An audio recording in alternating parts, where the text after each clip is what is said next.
Hlutur fannst. Það fólk að vinna við að sigta lækurinn.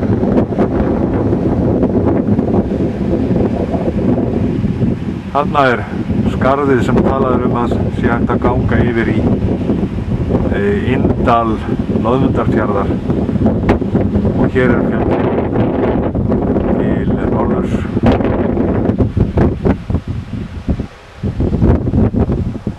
Og nú förum við að sjá ofan í Seyðisfjörð.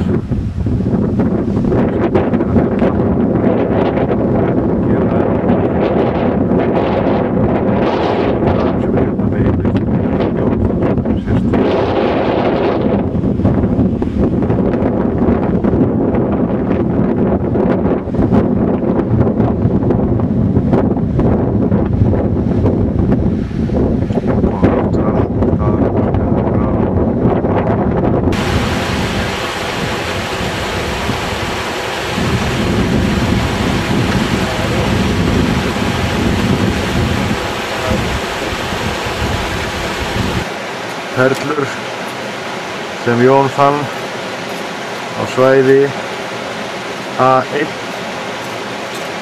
Það austarmegin upp á Syllunni, nálægt hólni, glærperla, stór mjög litrík glærperla og minni tvöföld perla. Glæsilegt.